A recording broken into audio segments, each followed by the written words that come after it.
उड़ीसा में अवस्थित पुरी जिले के जगन्नाथ मंदिर में भगवान कृष्ण का दिल धड़कता है। जी हाँ, आपको सुनकर आश्चर्य होगा, लेकिन ये बात बिल्कुल सच है। हर 12 साल में एक बार नव कलेवर की प्रक्रिया यहाँ पर की जाती है। यानी जिस वर्ष को 2 आषाढ़ के महीने पड़ते हैं, उस वर्ष को नव कलेवर वर्ष कहा जाता है। और इस प्रक्रिया में भगवान अपने पुराने शरीर को छोड़कर नया शरीर धारण करते हैं। यानी ये एक ऐसी विधि होती है जिसमें पुरानी मूर्ति को विसर्जन किया जाता है और नई मूर्ति में भगवान का दिल स्थापित किया जाता है। तो क्या सही में यहाँ पर भगवान का दिल स्थापित किया जाता है नई मूर्ति में? अगर होता है तो कैसे होता है? आज के वीडियो में मैं आपको इसी के बारे में बताऊंगी। तो चलिए दोस्तों, शुरू करते हैं आज का ये इंटरेस्टिंग वीडियो और जानते हैं क्या होती है नव कलेवर की प्रक्रिया और कैसे पता लगता है कि भगवान कृष्ण का दिल यहाँ पर होता है। वीडियो में आगे बढ़ने से पहले अगर अभी तक आपने मेरे चैनल को सब्सक्राइब नहीं किया है तो प्लीज़ सब्सक्राइब कर लें। इसके साथ ही बेल आइकन को भी प्रेस कर लें। वीडियो को अभी से लाइक भी कर दें। दोस्तों, जब नव कलेवर की प्रक्रिया यहाँ पर की जाती है तो बहुत ही ज़्यादा सावधानी से की जाती है, क्योंकि ये एक ऐसी विधि होती है जो कि स्वयं भगवान के लिए की जाती है, जो कि जगत के नाथ होते हैं। नव कलेवर की प्रक्रिया के लिए नीम के पेड़ को चुना जाता है। आपको तो पता ही होगा कि प्रभु श्री जगन्नाथ की मूर्ति नीम की लकड़ियों से बनी होती है और जब नई मूर्तियाँ बनाई जाती है तो भी नीम की लकड़ियों से ही बनेगी। तो जिस नीम के पेड़ को यहाँ पर चुना जाता है वो बहुत ज़्यादा पुराना होना चाहिए। उस नीम के पेड़ में कोई भी चिड़िया का घोंसला नहीं होना चाहिए। इसके साथ ही उस नीम के पेड़ में शंख चक्र गदा पद्म की आकृति भी होनी चाहिए। बस इसी नीम के पेड़ को चुना जाता है और उसे सोने की कुल्हाड़ी से काटा जाता है। जो भी ब्राह्मण इसमें नियुक्त होते हैं वो बहुत ज़्यादा नियम और संयम बरतते हैं इस काम के लिए। फिर उन लकड़ियों को मंदिर तक लाया जाता है और नई मूर्ति बनाई जाती है। और जिस स्थान पर नई मूर्तियां बनाई जाती है उस स्थान पर केवल ब्राह्मण ही जा सकते हैं जो कि इस काम के लिए नियुक्त होते हैं। बाकी कोई वहां पर नहीं जा सकता।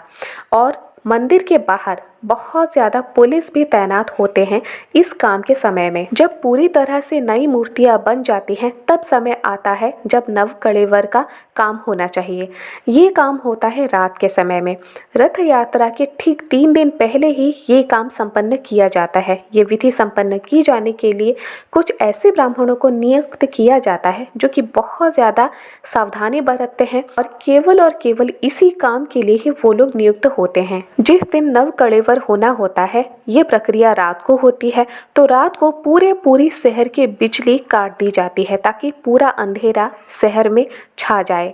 और जब पूरा अंधेरा छा जाता है तब पूरी शहर और खासकर मंदिर के चारों तरफ पुलिस तैनात होते हैं। यहाँ तक कि आर्मी फोर्सेस भी यहाँ पर तैनात होते हैं, लेकिन उनका काम होता है सिर्फ यहाँ पर सावधानी बरतना।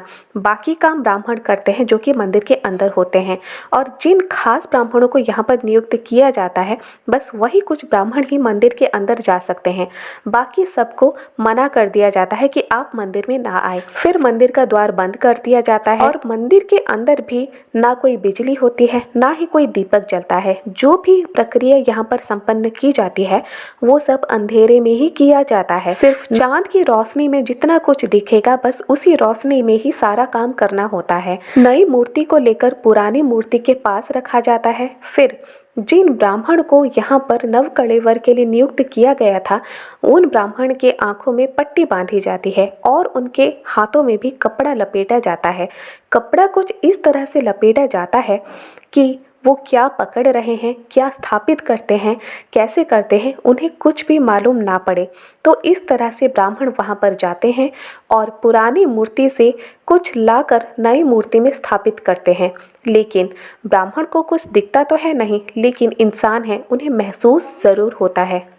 जो भी ब्राह्मण इस प्रक्रिया को संपन्न करते हैं उनका कहना है कि जब वो नव कलेवर की प्रक्रिया करते हैं और कुछ लाकर स्थापित करते हैं नई मूर्ति में तो वो चीज़ दिल की तरह धड़कती है। यानी अगर आपका दिल आपके हाथ में आ जाए तो वो किस तरह से धड़केगा, बस इसी तरह से धड़कता है वो चीज़ जो कि नव कलेवर की प्रक्रिया में पुरानी मूर्ति में से उठाकर नई मूर्ति में स्थापित किया जाता है। पुराणों के अनुसार प्रभु श्री जगन्नाथ कोई और नहीं बल्कि भगवान कृष्ण ही हैं, जो कि महाभारत युग के बाद यहाँ पर आकर विराजमान करते हैं और इसी वजह से माना यह भी जाता है कि भगवान कृष्ण का दिल भगवान जगन्नाथ के मूर्ति में धड़कता है और जब नव कलेवर की प्रक्रिया की जाती है तो भी उसी दिल को ही नई मूर्ति में स्थापित किया जाता है, जिसका एहसास ब्राह्मण को भी होता है जो कि इस काम के लिए नियुक्त किए जाते हैं। जब नई मूर्ति में दिल स्थापित कर लिया जाता है उसके बाद सुबह होने से पहले ही पुरानी मूर्ति को समुद्र में विसर्जन कर दिया जाता है